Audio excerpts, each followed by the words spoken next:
ಆತ್ಮೀಯ ವಿದ್ಯಾರ್ಥಿಗಳಿಗೆ ಸ್ವಾಗತ. ಇಂದು ನಾವು ಎರಡು ಚರಾಕ್ಷರಗಳಿರುವ ರೇಖಾತ್ಮಕ ಸಮೀಕರಣಗಳು ಘಟಕದ ಅಭ್ಯಾಸ 10.2ರ ಪ್ರಶ್ನೆಗಳ ಪರಿಹಾರವನ್ನು ನಾವು ನೋಡೋಣ. ಮೊದಲನೇ ಪ್ರಶ್ನೆ, ಕೆಳಗಿನವುಗಳಲ್ಲಿ ಯಾವ ಆಯ್ಕೆ ಸರಿಯಾದದು ಮತ್ತು ಏಕೆ? y 3x+5 ಎಂಬುದಕ್ಕೆ ಒಂದು ಅನನ್ಯ ಅಥವಾ ಏಕೈಕ ಪರಿಹಾರವಿದೆ, ಕೇವಲ ಎರಡು ಪರಿಹಾರಗಳಿವೆ, ಅಪರಿಮಿತ ಪರಿಹಾರಗಳಿವೆ. ಇದು ನಿಮ್ಮ ಪ್ರಶ್ನೆ. ಪ್ರಶ್ನೆಯನ್ನು ಮತ್ತೊಮ್ಮೆ ಓದೋಣ. ಈ ಆಯ್ಕೆಗಳಲ್ಲಿ ಯಾವ ಆಯ್ಕೆ ಸರಿಯಾಗಿದೆ ಈ ಒಂದು ಸಮೀಕರಣಕ್ಕೆ ಅಂತ ಕೊಟ್ಟಿದ್ದಾರೆ.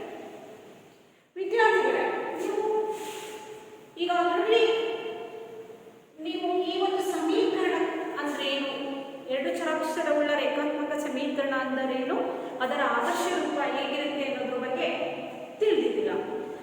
ನೋಡಿ, ಗಮನಿಸಿ, ಇದು ಎರಡು ಚರಾಕ್ಷರಗಳ ಒಂದು ರೇಖಾತ್ಮಕ ಸಮೀಕರಣ. ಇದಕ್ಕೆ ಒಂದು ಪರಿಹಾರ ಇರುತ್ತಾ, ಕೇವಲ ಎರಡು ಪರಿಹಾರಗಳು ಮಾತ್ರ ಇರುತ್ತಾ, ಅಥವಾ ಅಪರಿಮಿತ ಪರಿಹಾರಗಳು ಇರುತ್ತಾ ಅನ್ನೋದನ್ನ ನೀವು ಆನ್ಸರ್ ಮಾಡಬೇಕಾಗಿದೆ. ಒಂದು ಪರಿಹಾರ ಇರುತ್ತೆ ಅನ್ನಲಿಕ್ಕೆ ನಾವು ಹಿಂದೆ ನೋಡಿರುವ ಹಾಗೆ ಎರಡು ಚರಾಕ್ಷರವುಳ್ಳ ರೇಖಾತ್ಮಕ ಸಮೀಕರಣಗಳು ಚರಾಕ್ಷರ ಎರಡಾಗಿದ್ದಾಗ ಎರಡು ಇರಬಹುದು ಅನ್ನೋ ಒಂದು ಅಂಶ ತಿಳಿದು ಬರುತ್ತೆ, ಎರಡು ಅಥವಾ ಎರಡಕ್ಕಿಂತ ಹೆಚ್ಚು. ಹಾಗಾಗಿ ಈ ಒಂದು ಆಯ್ಕೆ ತಪ್ಪು. ಕೇವಲ ಎರಡು ಪರಿಹಾರಗಳಿರುತ್ತಾ? ಎರಡು ಪರಿಹಾರಗಳು ಇರಲಿಕ್ಕೆ ಸಾಧ್ಯತೆ ಇದೆನಾ? ಇಲ್ಲ. ಹಾಗಾದರೆ ಯಾವ ಆಯ್ಕೆ ಸರಿಯಾಗಿರುತ್ತೆ? ಅಪರಿಮಿತ ಪರಿಹಾರಗಳಿವೆ.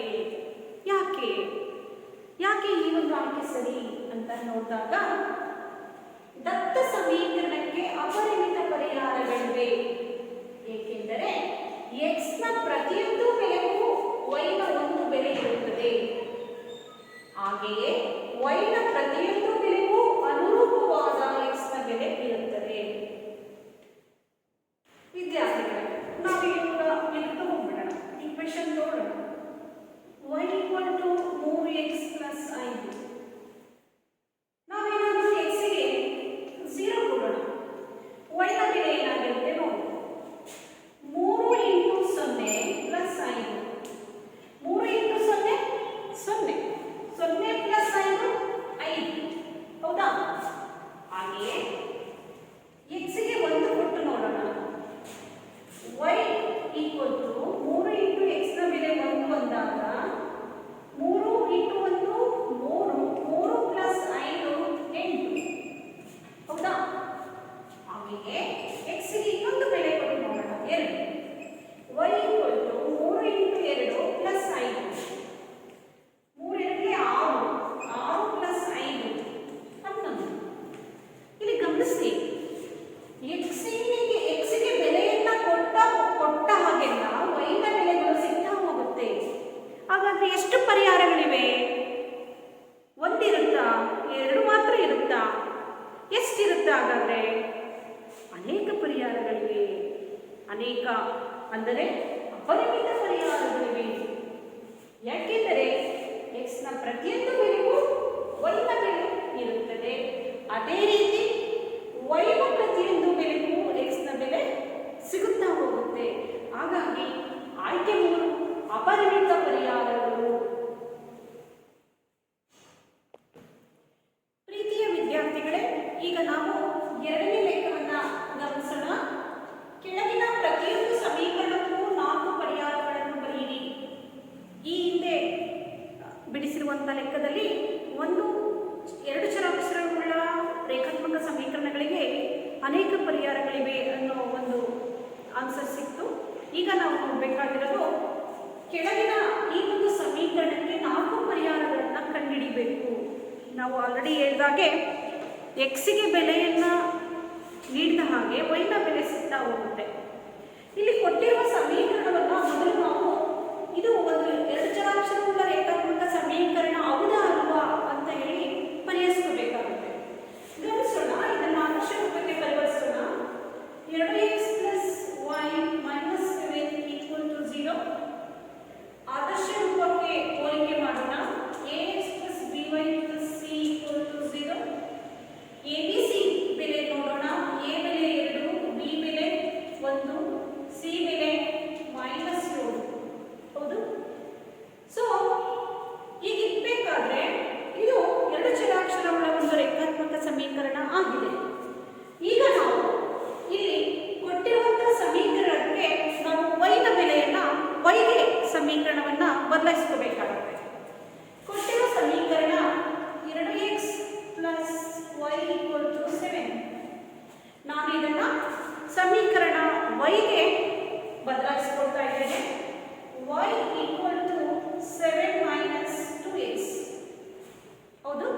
ಅದನ್ನು ಅಣಿತ ಯುಗ್ಮ ಅಂತ ಹೇಳ್ತಾರೆ. ಅಣಿತ ಯುಗ್ಮ ಅಂದರೆ ordered pair. So this are the solutions. So 0, 7 ಇದು ಮೊದಲನೇ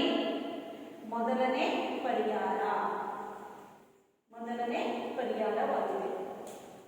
ಹಾಗಾದ್ರೆ ಎರಡನೇದು, ಸೊ ನೀವು ನಿಮ್ಮದೇ ಆದಂಥ ಒಂದು ಬೆಲೆಗಳನ್ನು ಎಕ್ಸಿ ಕೊಡ್ತಾ ಹೋಗಿ. 7 ಮೈನಸ್ 2x ಹೇಳಿ. ಈಗ ಎಕ್ಸ್ಗೆ ಯಾವ ಬೆಲೆ ಕೊಡೋಣ? ಎಸ್. ಇಲ್ಲಿ 0 ಕೊಟ್ಟಿದ್ದೀವಿ, ಈಗ 1 ಕೊಡೋಣ. ಓಕೆ, 1 ಕೊಡಿ. y = 7 minus 2 into 1. ಎಕ್ಸ್ನ ಜಾಗದಲ್ಲಿ 1 ಬರೆಯೋಣ. ಈಗ ಸೊಲ್ಯೂಷನ್ಸ್ ನೋಡೋಣ. 2, 7ರಲ್ಲಿ 2 ಹೋದರೆ 5, y ನ ಬೆಲೆ 5. ಯಾವಾಗ x ಬೆಲೆ 1 ಇರಬೇಕಾದ್ರೆ. ಸೊ ನಾವಿಲ್ಲಿ ಬರೀಬೇಕಾಗಿರೋದು 1, 5 ಎರಡನೇ ಪರಿಹಾರವಾಗಿದೆ. ಎರಡನೇ ಪರಿಹಾರ. ಈಗ 4 ಪರಿಹಾರವನ್ನು ನಾವು ಕಂಡುಹಿಡ್ಕೋಬೇಕಾಗಿರೋದ್ರಿಂದ ಮೂರನೇ ಪರಿಹಾರ ಅಂದರೆ ಎಕ್ಸ್ ಇನ್ನೊಂದು ಬೆಲೆಯನ್ನು ಕೊಟ್ಟು ನೋಡೋಣ. y = 7 minus 2x. ಎಕ್ಸ್ಗೆ ಯಾವ ಬೆಲೆ ಕೊಡೋಣ? 2 ಕೊಟ್ಟು ನೋಡಿ. ಎಸ್, 2 ಕೊಟ್ಟು ನೋಡಿದಾಗ y = 7 ಮೈನಸ್ 2 ಇಂಟು ಎಕ್ಸ್ನ ಜಾಗದಲ್ಲಿ ಏನು ಹಾಕಿದ್ದೀನಿ? 2 ಹಾಕಿದ್ದೀನಿ. 7 ಮೈನಸ್ 4, 7ರಲ್ಲಿ 4 ಹೋದರೆ 3. ಓಕೆ, y ನ ಬೆಲೆ 3. therefore 2, 3 ಮೂರನೇ ಪರಿಹಾರ. ಈಗ 4 ಪರಿಹಾರ, ಕೊನೆ ಪರಿಹಾರವನ್ನು ನೋಡೋಣ. So y = 7 minus 2x. ಎಕ್ಸ್ಗೆ ಯಾವ ಬೆಲೆ ಕೊಟ್ಟು ನೋಡೋಣ? -1 ಕೊಡಿ. -1. ಸೊ y ನ ಬೆಲೆ ಏನಾಯಿತು? 7 ಮೈನಸ್ 2 ಇಂಟು -1 ಗುಣಿಸಿ. 7 ಮೈನಸ್ ಇಂಟು ಮೈನಸ್ ಪ್ಲಸ್ 2 ಹೋದರೆ 2. 7 ಪ್ಲಸ್ 2 9. ಹಾಗಾಗಿ -1 ಮತ್ತು 9. -1, 9 ಇದು 4ನೇ ಪರಿಹಾರ. ಹೌದಾ? ಈಗ ನೋಡಿ, ನಮ್ಮ ಕೊನೆಯ ಉತ್ತರ ಏನಪ್ಪ ಅಂದರೆ 4 ಪರಿಹಾರಗಳಲ್ಲಿ ಮೊದಲನೇದಾಗಿ 0, 7, 0, 7. ಎರಡನೇದು 1, 5. ಮೂರನೇ 2, 3 ಮತ್ತು -1, 9. ಇವು ದತ್ತ ಸಮೀಕರಣದ 4 ಪರಿಹಾರಗಳಾಗಿವೆ. ಇವು ದತ್ತ ಸಮೀಕರಣದ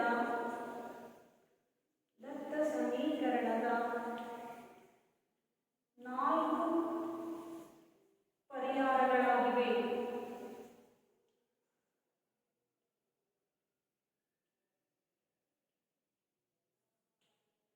ದತ್ತ ಸಮೀಕರಣದ 4 ಪರಿಹಾರಗಳಾಗಿವೆ. ಈ ರೀತಿ ನಾವು ಕೊಟ್ಟಿರುವ ಸಮೀಕರಣಕ್ಕೆ ಪರಿಹಾರಗಳನ್ನು ಕಂಡುಹಿಡಿತಾ ಹೋಗಬಹುದು. ವಿದ್ಯಾರ್ಥಿಗಳೇ, ಈಗ ನಾವು ಎರಡನೇ ಉದಾಹರಣೆಯನ್ನು ಗಮನಿಸೋಣ. 5x + y = 9. ಇಲ್ಲಿ ನಾವು y ಸಮೀಕರಣವನ್ನು ನಾನು ತೆಗೆದುಕೊಂಡಿದ್ದೇನೆ. y = 9 minus 5x. y = 9 minus 5x. ಇಲ್ಲಿ 4 ಪರಿಹಾರಗಳನ್ನು ಆಯ್ಕೆ ಮಾಡಿಕೊಂಡಾಗ ಯಾವ ಸಂಖ್ಯೆಯನ್ನಾದರೂ ನಾವು ಎಕ್ಸ್ಗೆ ತಗೊಳ್ಳೋಣ. ಓಕೆ, ಎಕ್ಸ್ನ ಬೆಲೆ 0 ಮಾಡಿದಾಗ ಹಾಕಿದಾಗ y ನ ಬೆಲೆ ಏನಾಗುತ್ತೆ ನೋಡಿ? 9 ಮೈನಸ್ 5 ಇಂಟು 0. ಅಬ್ಸರ್ವ್ ಮಾಡಿ, 9 ಮೈನಸ್ 5 ಇಂಟು 0. 0ಇಂದ ಯಾವುದೇ ಸಂಖ್ಯೆ ಗುಣಿಸಿದಾಗ ನಮಗೆ 0 ಬರುತ್ತೆ. ಹಾಗಾಗಿ ನಾವು ಇದನ್ನು 9 ಮೈನಸ್ 0 ಅಂತ ಬರೀಬಹುದು. 9ರಲ್ಲಿ 0 ಕಳೆಯಿರಿ 9. ಹಾಗೆಯೇ ಎಕ್ಸ್ಗೆ 1 ಹಾಕಿ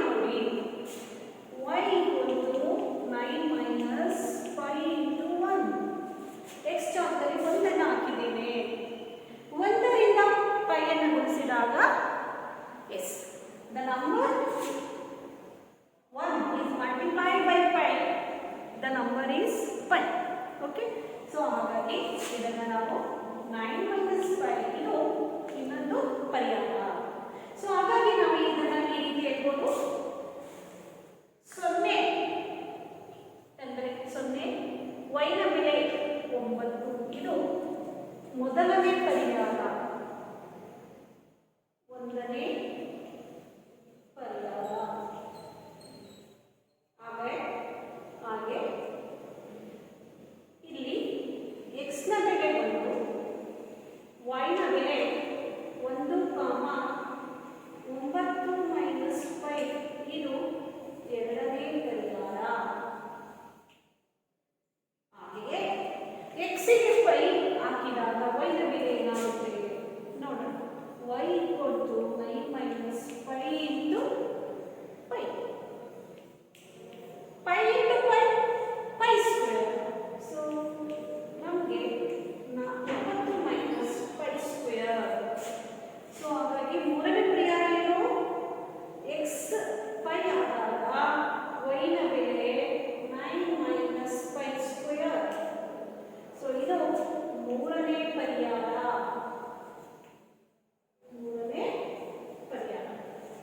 ಇಲ್ಲಿ ನಾನು ಇನ್ನೊಂದು x ಗೆ ಬೆಲೆಯನ್ನು ತಗೊಂಡಿದ್ದೇನೆ, ಅದು -π ಅನ್ನು ತಗೊಂಡಿದ್ದೇನೆ.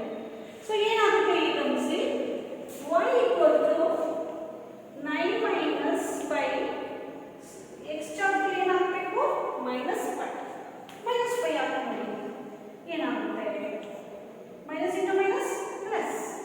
So 9 - minus into minus plus, pi × pi square. Okay, ಈಗ ಗಮನಿಸಿ, x -π, y 9 + pi square, 9 + pi square.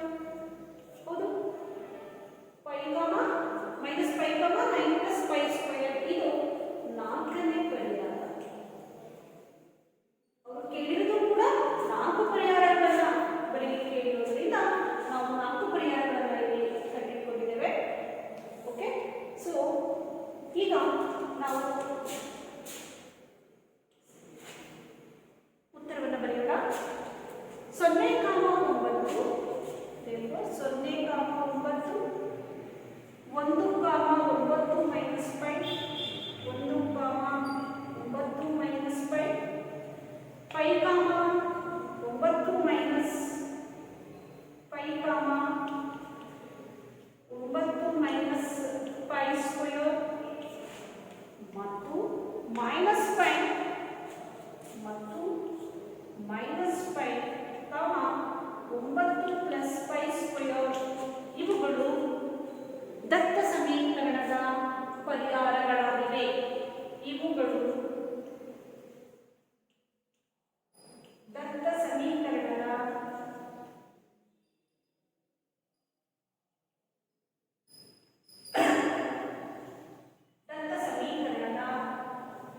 ಪರಿಹಾರಗಳು.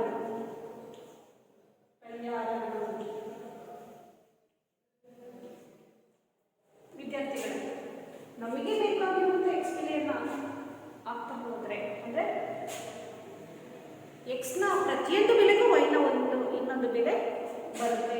ಸೊ ಇವು ಈ ಒಂದು ಕೊಟ್ಟಿರುವ ಸಮೀಕರಣದ ಪರಿಹಾರ ಆಗಿದೆ. ವಿದ್ಯಾರ್ಥಿಗಳೇ, ಇಲ್ಲಿ ಮೂರನೇ ಲೆಕ್ಕವನ್ನು ಗಮನಿಸಿದಾಗ x = 4y. ಇಲ್ಲಿ ಗಮನಿಸಿ, ಈಗ x ಗೆ ಈಕ್ವೇಷನ್ ಇದೆ. ನಾನೀಗ ಏನು ಮಾಡ್ತೇನೆ, y ಗೆ ಬೆಲೆಗಳನ್ನು ನೀಡ್ತಾ ಹೋಗ್ತೇನೆ. y ನ ಬೆಲೆ ಇಲ್ಲಿ 0 ಅಂತ ತಗೊಂಡೇವೆ. 0 ಅಂತ ತಗೊಂಡಾಗ x ನ ಬೆಲೆ ಏನಾಗುತ್ತೆ ನೋಡಿ. x = 4 × y ನ ಬೆಲೆ ಏನಾಗಿದೆ 0 ಆಗಿದೆ. 0 × 4 0. ಅದೇ ರೀತಿ y ಗೆ 1 ಕೊಟ್ಟು ಹೋಗ್ತೇನೆ. 4 × 1 4 × 1 4. y ಗೆ -1 ಕೊಟ್ಟು ಬಿಟ್ಟು ನೋಡ್ತೇನೆ. -1 × 4 -4. ಇಲ್ಲಿ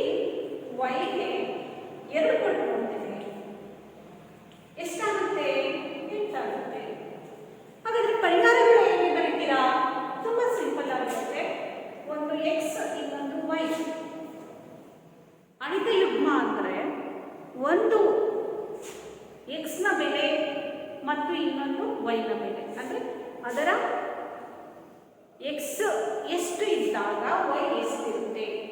ಸೊ ಇಲ್ಲಿ ವೈ ಎಷ್ಟಿದ್ದಾಗ ಎಕ್ಸ್ ಎಷ್ಟಿರುತ್ತೆ ಅನ್ನೋದನ್ನು ನಾವು ಇಲ್ಲಿ ಕಂಡುಹಿಡ್ಕೊಂಡಿರೋದು. ಹಾಗಾಗಿ ನಾವೀಗ ಬರೆಯೋಣ, ಎಕ್ಸ್ ಬೆಲೆ 0, ವೈನ ಬೆಲೆ ಕೂಡ 0. ಹೌದಾ? ಹಾಗೆಯೇ ಎಕ್ಸ್ನ ಬೆಲೆ 4 ಇದ್ದಾಗ ವೈನ ಬೆಲೆ 1, ಅಥವಾ ವೈನ ಬೆಲೆ -1 ಇದ್ದಾಗ ಎಕ್ಸ್ನ ಬೆಲೆ -4. ಕೊನೆಯದಲ್ಲಿ ಎಕ್ಸ್ನ ಬೆಲೆ ಇಂಟು ವೈನ ಬೆಲೆ 2. ಇವು 4 ಪರಿಹಾರಗಳು. ಹಾಗಾಗಿ ಕೊನೆಯದಾಗಿ ನಾವು ಉತ್ತರವನ್ನು ಬರೆಯೋಣ. 0 therefore 0, 0, 4, 1, -4, -1 ಮತ್ತು 8, 2. ಇವುಗಳು ದತ್ತ ಸಮೀಕರಣದ ಪರಿಹಾರಗಳಾಗಿವೆ. ಇವುಗಳು ದತ್ತ ಸಮೀಕರಣದ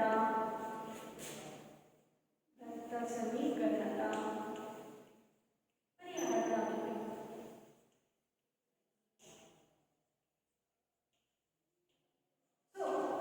ಹೀಗೆ ನಾವು ಎಕ್ಸ್ನ ಬೆಲೆಗೆ ಪ್ರತಿಯೊಂದು ವೈನ ಬೆಲೆ ಇರುತ್ತೆ. ಇವುಗಳನ್ನು ನಾವು ಅನೇಕ ಯುಗ್ಮ ರೂಪದಲ್ಲಿ ಈ ರೀತಿ ಬರೆದುಬಿಟ್ಟು ನಾವು ಪರಿಹಾರಗಳನ್ನು ನಾವು ಕಂಡುಹಿಡಿಯಬಹುದು. ವಿದ್ಯಾರ್ಥಿಗಳೇ, ಈಗ ನಾವು ಪ್ರಶ್ನೆ 3 ಗಮನಿಸೋಣ.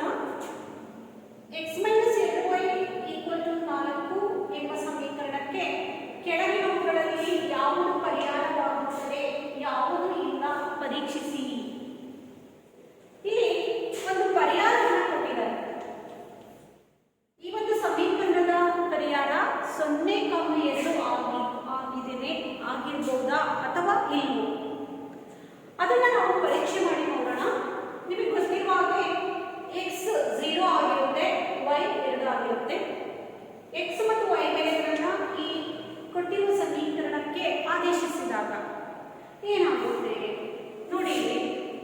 x ನ ಬೆಲೆ 0, y ನ ಬೆಲೆ ಏನಾಗಿದೆ 2 ಇದೆ. ಸೊ y ಜಾಗದಲ್ಲಿ 2 ಬರೆಯೋಣ. 0 - 2 × 2 4 = 4. 0 - 4 -4 4ಕ್ಕೆ ಸಮ ಆಗುತ್ತಾ? ಸಮ ಆಗಿಲ್ಲ. ನಾಟ್ ಅಲ್ಲ. -4 4ಕ್ಕೆ ಸಮ ಅಲ್ಲ.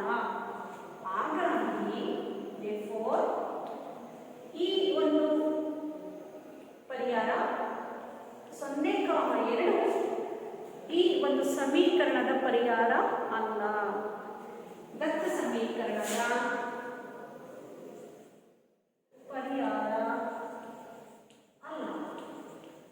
ದತ್ತ ಸಮೀಕರಣದ ಪರಿಹಾರ ಅಲ್ಲ. ಸಮ ಆಗಿದ್ದರೆ ಮಾತ್ರ ಪರಿಹಾರ ಆಗುತ್ತೆ, ಸಮ ಆಗಿಲ್ಲ. ಹಾಗಾಗಿ 0, 2 ದತ್ತ ಸಮೀಕರಣದ ಪರಿಹಾರ ಅಲ್ಲ. ಇಲ್ಲಿ ಇನ್ನೊಂದು ಪರಿಹಾರವನ್ನು ಕೊಟ್ಟಿದ್ದಾರೆ. ಇದು ಈ ಸಮೀಕರಣಕ್ಕೆ ಪರಿಹಾರ ಆಗಿದೆನೋ ಇಲ್ವೋ ನೋಡಬೇಕಾಗುತ್ತೆ. ಇಲ್ಲಿ xy ಆದಾಗ x ನ ಬೆಲೆ 4, y ನ ಬೆಲೆ 0. ಈಗ x ಮತ್ತು y ಜಾಗಕ್ಕೆ ಈ ಬೆಲೆಗಳನ್ನು ಆದೇಶಿಸೋಣ. x 4, 2, y ನ ಬೆಲೆ 0, 4. 4 - 2 × 0 0, 4. 4ರಲ್ಲಿ 0 ಕಳೆಯಿರಿ. 4, 4 ನೋಡಿ.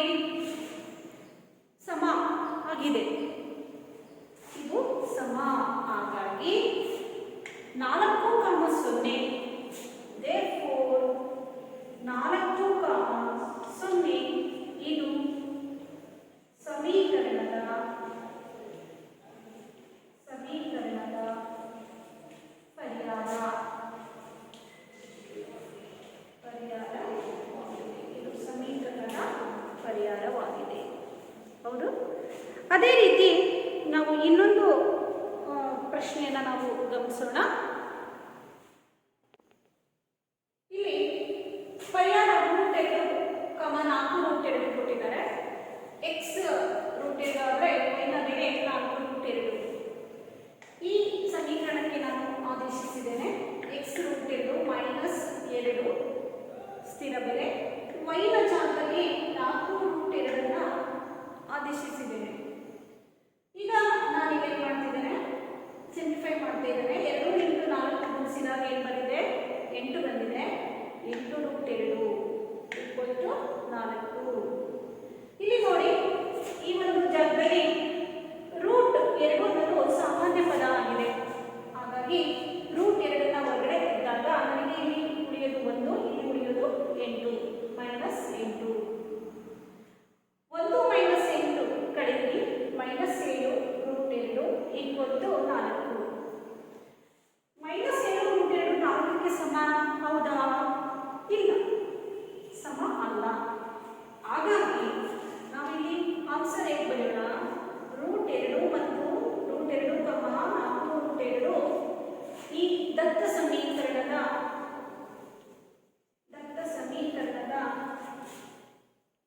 ಪರಿಹಾರ ಅಲ್ಲ. ಬರೀಬಹುದಲ್ವಾ? ಹೌದು, ಸಮ ಆದರೆ ಮಾತ್ರ ಅದು ಪರಿಹಾರ ಆಗುತ್ತೆ, ಇಲ್ಲ ಪರಿಹಾರ ಅಲ್ಲ.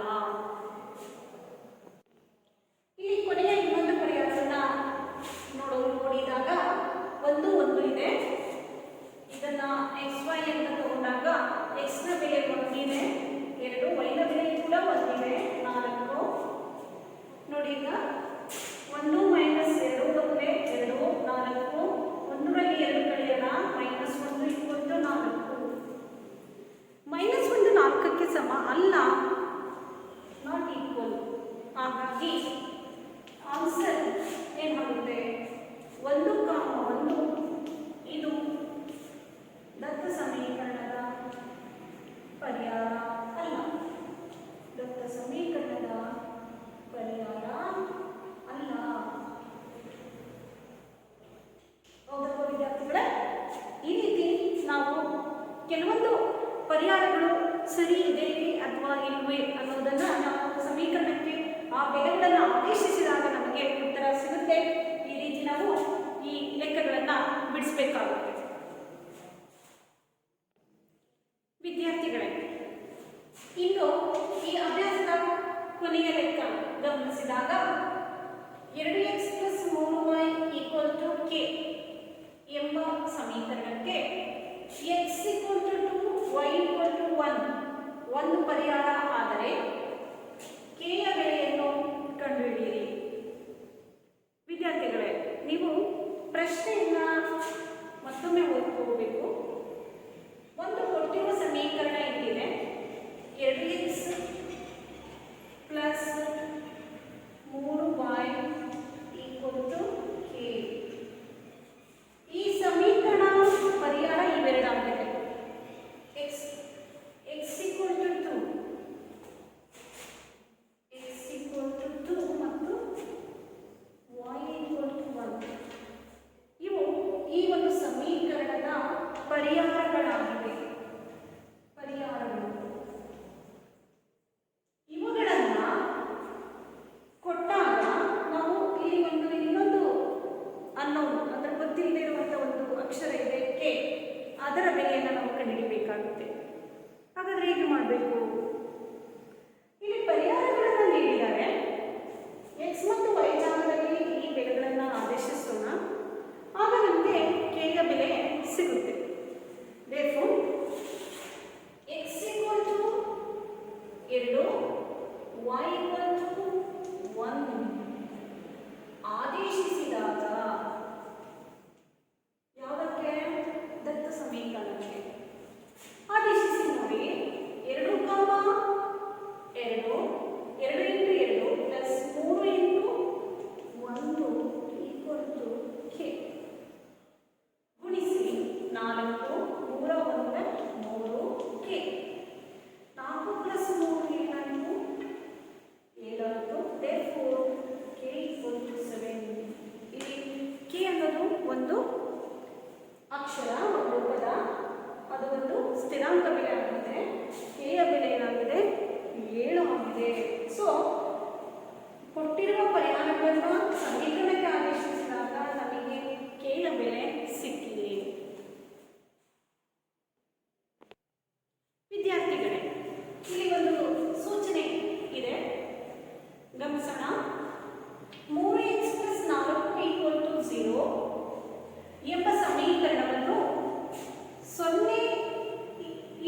y ಈಕ್ವಲ್ಸ್ ಟು -4/3 ಆಗಿರುವುದನ್ನು ನೋಡಿರಿ.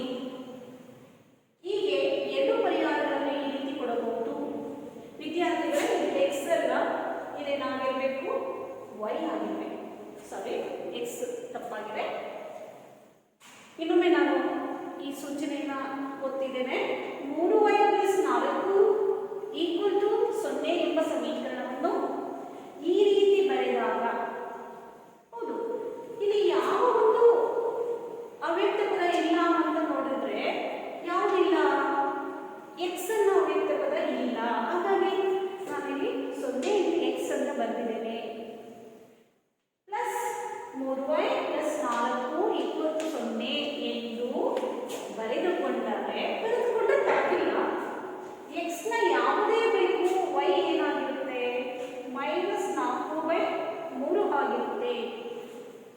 ಹಾಗಾದರೆ ಯಾವುದಾದ್ರೂ ಎರಡು ಪರಿಹಾರಗಳನ್ನು ತಿಳಿಸಿ ಅಂತ ಹೇಳೋದಾದರೆ, ನೋಡಿ ವಿದ್ಯಾರ್ಥಿಗಳೇ, ಇಲ್ಲಿ y ಗೆ ಈಕ್ವೇಶನ್ ಆಲ್ರೆಡಿ ಬಂದಿದೆ, -4/3.